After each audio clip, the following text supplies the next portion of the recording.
Today's video is sponsored by Squarespace, the all-in-one website platform for entrepreneurs to stand out and succeed online. A couple of days ago, The Atlantic published an article which read, "The end of reading is here. Optimists once believed that universal literacy was inevitable. Now it seems that the age of reading might be a short anomaly in human history."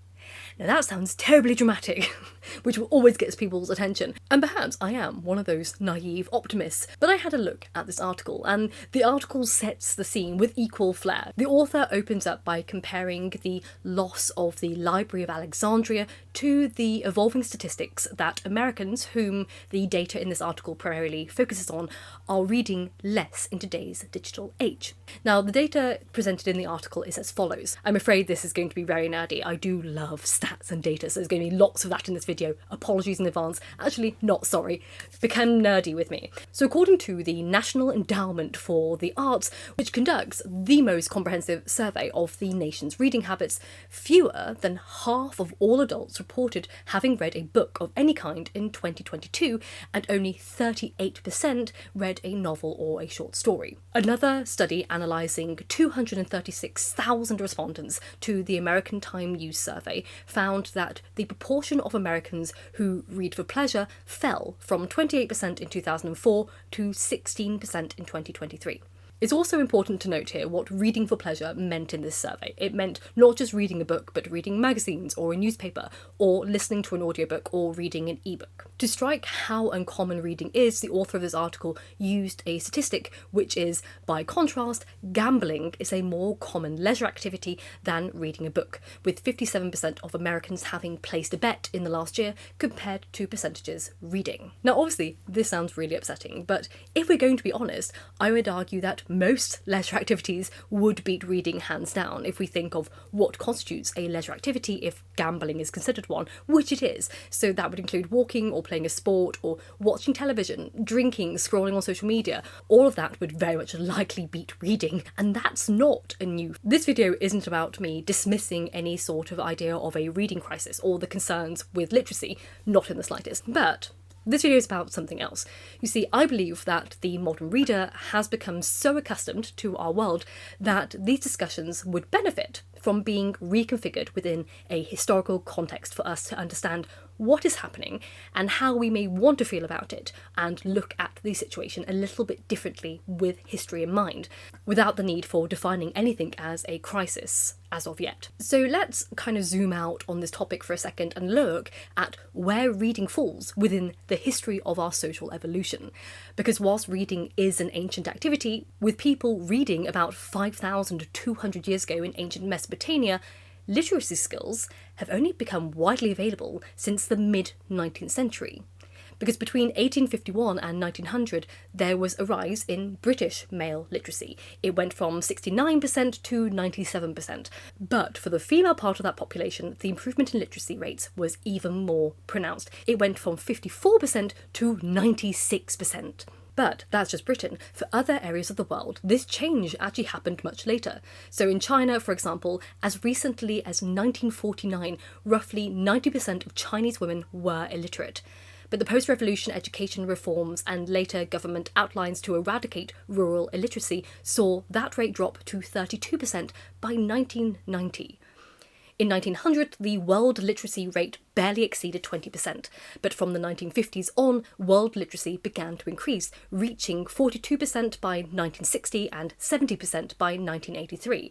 And as of 2022, the global literacy rate stood at 87%, which equates to around 9 out of 10 people worldwide. All of that was to say that the broader general population of the world has only been literate for less than 200 years, and for some, it hasn't even been 100 years, which is astounding considering how long reading has been an activity in human history.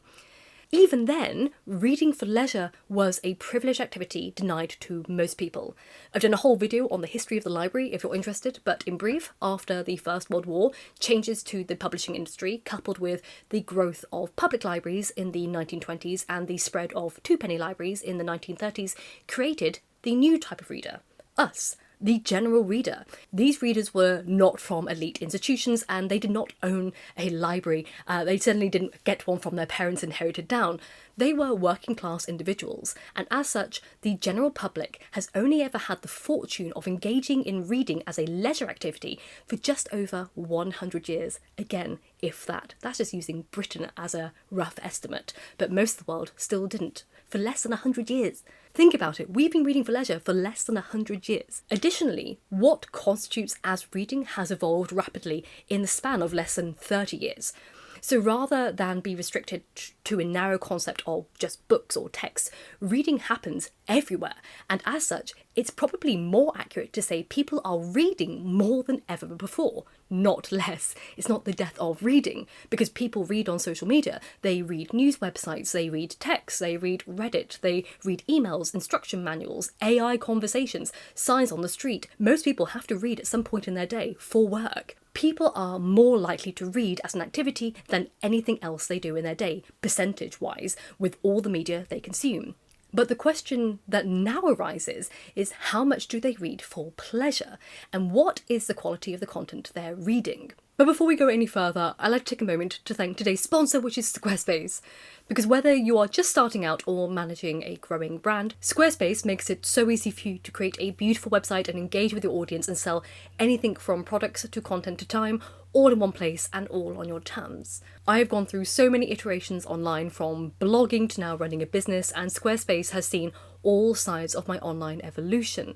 And that would include in the future, when I finally pass my PhD crazy point, creating an academic community where I can sell my own courses, or I can host workshops on there, because Squarespace allows for me to create member-only content for a community, so I can sell my courses or blogs or videos, and memberships and purchases could be anything from a one-time fee to subscription access. And then when it comes to evolving that business, I can make smarter business decisions with Squarespace's intuitive built-in analytics tools, which lets you review website traffic or learn where to focus engagement or track revenue from bookings or invoices and product sales, all from one place. So if you're interested, check out squarespace.com for a free trial, and then when you're ready to launch, go to squarespace.com/Lady of the Library to save 10% of your first purchase of a website or domain.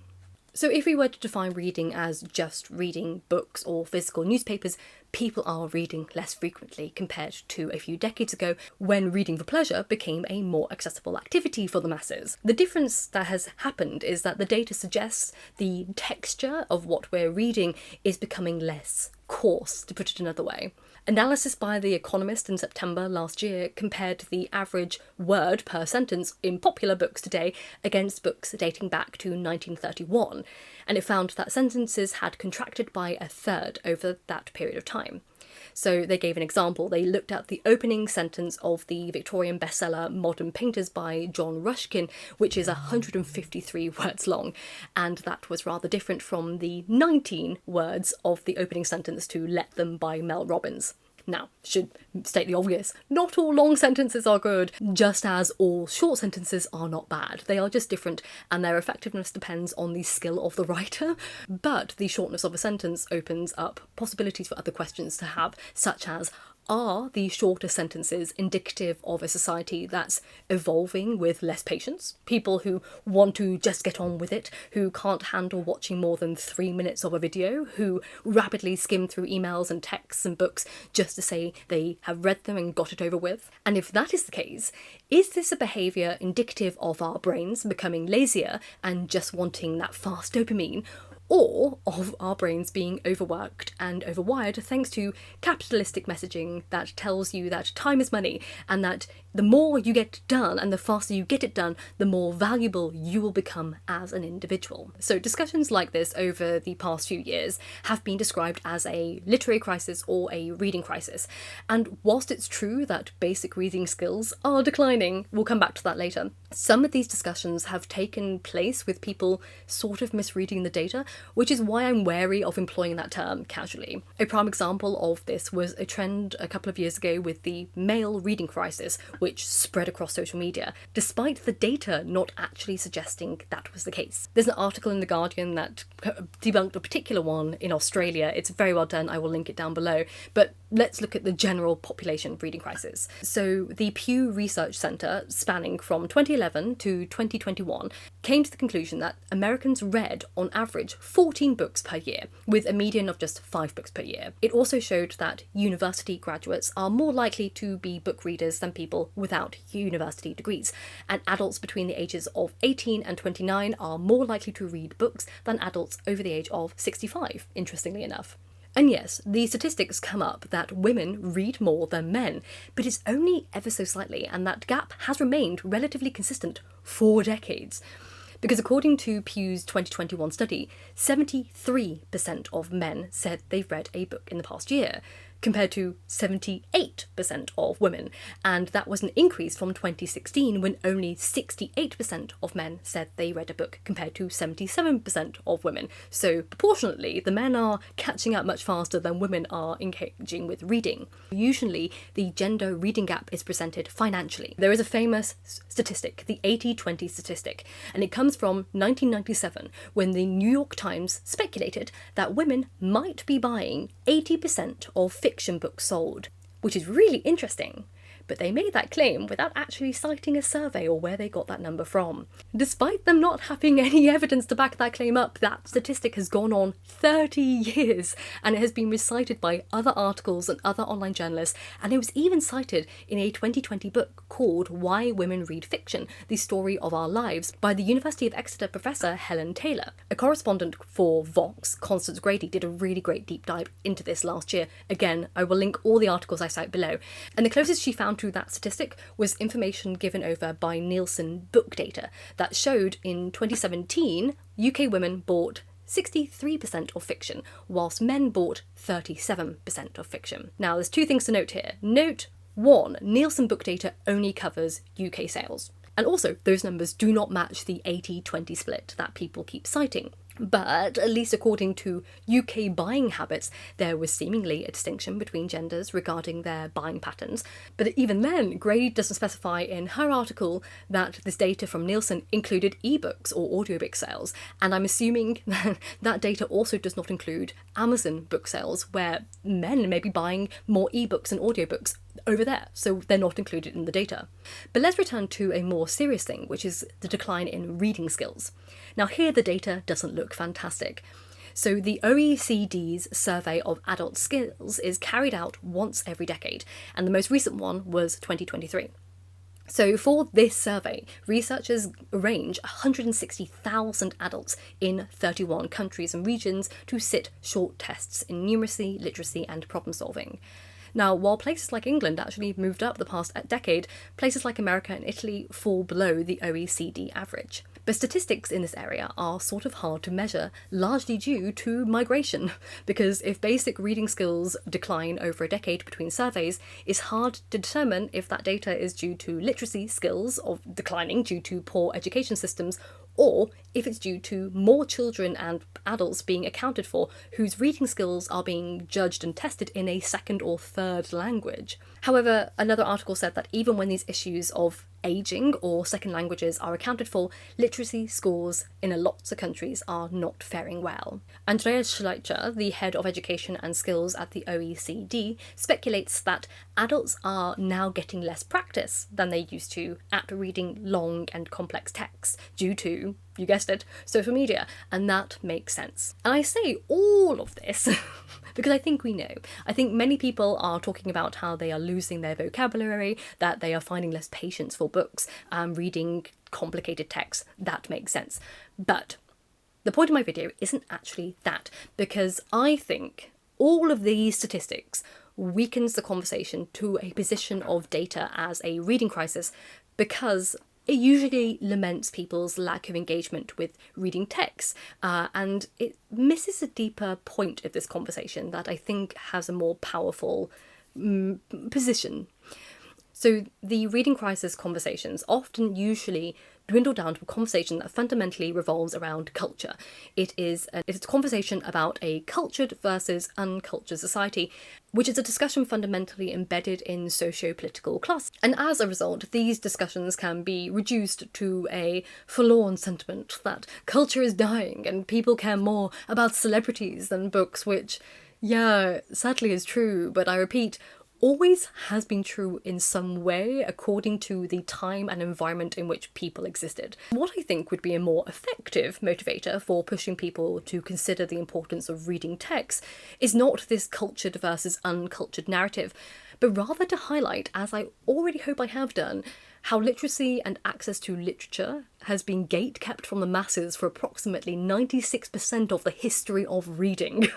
We are readers because, by pure fluke, we landed within the 3.8% section of the world timeline where we are able to read. Most of us have access to literature and most of us are taught literacy skills, which have been denied to the vast majority of people for over 5,000 years. For over 5,000 years, literacy skills were intentionally withheld as a tool of oppression and control. And with that in mind, it becomes much clearer how it benefits people in power to publicly belittle and defund the humanities at universities by disregarding their importance in comparison to subjects such as science and engineering. Now, don't get me wrong, those subjects are deeply important, but they benefit society's capital and allow for a small minority to concentrate their capital by benefiting off the labour of others. The humanities does not do that. Now, this concentration of wealth and reliance upon other people's labour concentrates opportunities and resources among a very small group of elites. And those people with money, capital and resources who ensure their children receive a good education at high-performing schools. Now, publicly on platforms, they will scoff at the idea that Shakespeare is important and laugh off the notion that Latin is necessary. But off-platform, they would be the first to riot if the private schools that they paid their children to attend removed those subjects from the curriculum. The more a system sends messages that money means everything, that people's value on this earth is how much they bring into their household and how many hours they work, the more a system will benefit from other people's overextended labour and subsequent exhaustion, too exhausted to certainly engage with intellectual discussions. And the people who work for the system will internalise the messages that reading isn't worthwhile because it doesn't make them money. The rich people scoff at it, so we want to be like them, we'll scoff at it too. But that's because it doesn't make other people money off their labour. And over time, people will become more resentful and dismissive towards the humanities as they struggle more and more financially, no matter how hard they work, because the gap of inequality continues to get bigger. But they're told not to bother with education because it doesn't help them get employed. But the kind of jobs available to them offer little by the way of social mobility anyway. Out of sheer economic need for survival, these people will work harder and harder, and generation after generation will perpetuate the narrative that education is worthless because it wouldn't have helped them get a better job anyway, and the market only seems to be getting worse, so reading books wouldn't have helped that. And that's all because they've internalised the message that education and activities such as reading are fanciful wastes of time that have no place in the money-making world of which we're part of. Within a few short decades, the advancements the general public made when given access to literacy skills and libraries and reading will start to undo themselves because labour is seemingly more rewarded to people like them than education ever was. I find this all terribly sneaky because the new way to deny people an education or literacy skills is not to deny them access to them, but to teach them that they're not worth anything. Yet we can see from history that literacy levels has had a monumental impact on the lives of individuals. There's a reason there was a huge advancement after the general public got access to that. Since the mid to late 19th century, we have only gone up from there.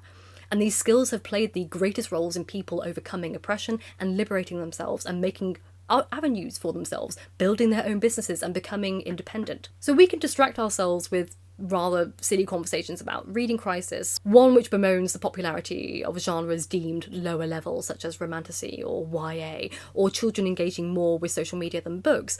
But the real reading crisis is more how messages about the alleged unimportance of literature in an economic world are underhandedly chipping away at people's liberties and confidence in order to reposition them back into an intellectually vulnerable place where they are more susceptible to exploitation, oppression and manipulation. What do I know? Don't ask me, I'm just a girl. Thank you as always for watching today's video. I hope you enjoyed it. If you did, please consider giving it a like or subscribing or even joining my Patreon. Thank you to all my Patreons for making this possible, and particularly my top tier patrons. We have Holly is Autistic, Joshua Heredia, Gil the Gilded Dragon, Lady of the Labyrinth, Ellen, Eric Taylor, Yvonne and Yvonne, Jenny Edivane, Marina, Wee Lauren, Nicholas Reed and Andy Bazil. Thank you all so much as always. And I hope you are happy and healthy, and remember, books save lives, so keep reading.